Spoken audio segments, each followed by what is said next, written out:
Une fois de plus, bonjour, c'est notre rendez-vous habituel de cours de français. Chronique Mokena, chargée de tests et cours à l'Institut français. Aujourd'hui, nous allons parler des outils pour exprimer la concession, la contradiction. Alors, qu'est-ce qu'une concession? Retenons en ce qui nous concerne que la concession est une figure de style, figure de rhétorique par laquelle on accorde à son adversaire ce qu'on pourrait lui disputer. C'est le fait d'abandonner à son adversaire un point de discussion. Alors, du point de vue grammaire, de quoi aurons-nous besoin lorsque nous nous exprimons? On a besoin des temps pour fabriquer des phrases, des moyens pour exprimer l'opposition et les expressions pour contredire. Et pour l'objectif socio-culturel, ce sont les études, en fait, les échanges, surtout entre les étudiants, lorsque chacun essaie d'exprimer son point de vue par rapport à ce qu'il va aller faire à l'université ou bien s'il postule pour une grande école.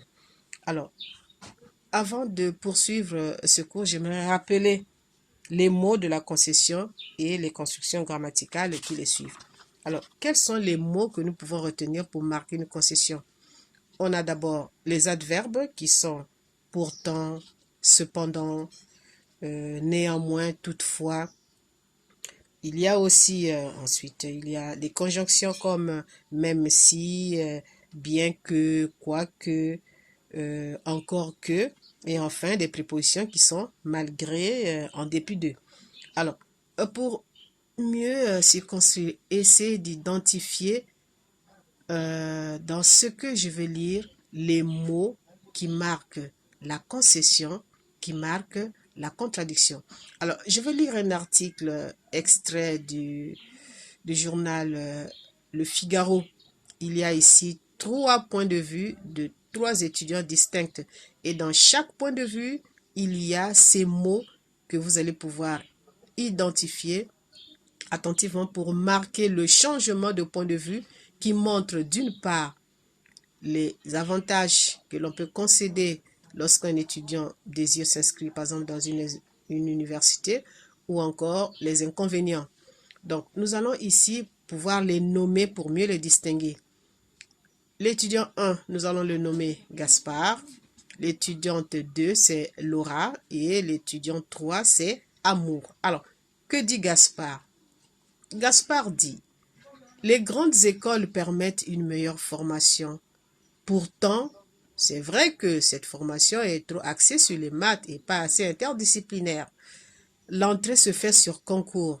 Après 2 années de prépa, nous sommes donc entraînés aux méthodes et au rythme de travail. Mais j'ai le sentiment qu'on est tous un peu formatés sur le même modèle.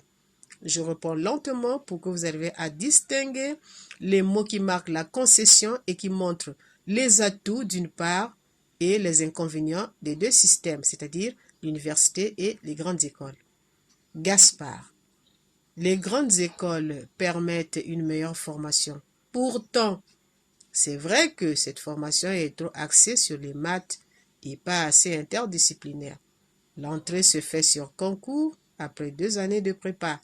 Nous sommes donc entraînés aux méthodes et au rythme de travail. Mais j'ai le sentiment qu'on est tous un peu formatés sur le même modèle.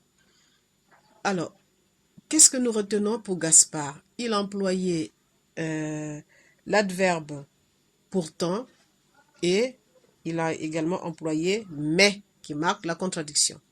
Écoutons ce que dit Laura, l'étudiante. Moi, je suis en 3e année de fac de sciences. Même si j'ai pu apprendre à être autonome, à m'organiser et à me débrouiller dans le système, j'ai eu du mal à m'adapter au début. Mon but, c'est la recherche. Et c'est à l'université qu'elle se fait avec les meilleurs enseignants. Mais il faut dire quand même qu'ils ne sont pas très disponibles. Laura, je cite Laura: moi, je suis en 3e année de fac de sciences. Même si j'ai pu apprendre à être autonome, à m'organiser et à me débrouiller dans le système, j'ai eu du mal à m'adapter au début. Mon but, c'est la recherche. Et c'est à l'université qu'elle se fait avec les meilleurs enseignants. Mais il faut quand même dire qu'ils ne sont pas très disponibles. Alors, quels sont les mots qui marquent la concession ou la contradiction que l'on peut relever dans le discours de Laura? Il y a euh, même si, la conjonction même si, et puis nous avons également mais, qui marque la contradiction. Et enfin, pour amour, qu'est-ce que nous allons bien noter? Qu'est-ce qu'il dit? Écoutons-le. Bien que j'ai fait 2 ans de prépa, j'ai raté le concours de Sciences Po. Alors, je suis entrée en fac pour étudier les relations internationales. J'aurai un diplôme automatiquement reconnu en Europe. Ça, c'est bien. Mais je regrette l'encadrement et l'émulation qu'on trouve dans une grande école et le réseau de relations aussi. Je reprends pour amour. Bien que j'ai fait 2 ans de prépa, j'ai raté le concours de Sciences Po. Alors, je suis entrée en fac pour étudier les relations internationales. J'aurai un diplôme automatiquement reconnu en Europe. Ça, c'est bien.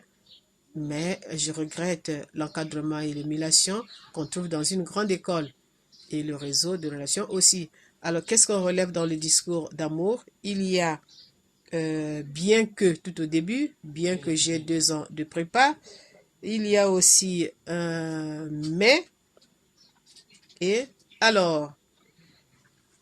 Bien. Donc, ce que nous pourrons retenir ici, dans chaque discours, il y a ces mots de la concession et de la contradiction. Donc, dans le discours de ces jeunes étudiants, il y a d'une part les avantages que l'on montre, soit qu'on est inscrit dans une grande école ou encore à la fac. Donc, pour chaque cas, il y a des avantages et des inconvénients. Je rappelle encore les adverbes qui montrent la concession. Il y a pourtant, cependant, néanmoins, toutefois, nous avons des conjonctions, même si, bien que, encore que, quoique, et les propositions malgré suivies des noms, en dépit de suivis des noms, plutôt suivis des noms. Alors, pour terminer, continuons à rester prudents en respectant les mesures barrières qui sont se laver régulièrement les mains avec du savon ou du gel hydroalcoolique, éternuer dans son coude et se tenir à 1 mètre ou plus les uns les autres pour arrêter cette propagation du coronavirus. Merci de m'avoir suivi. Au revoir et à bientôt.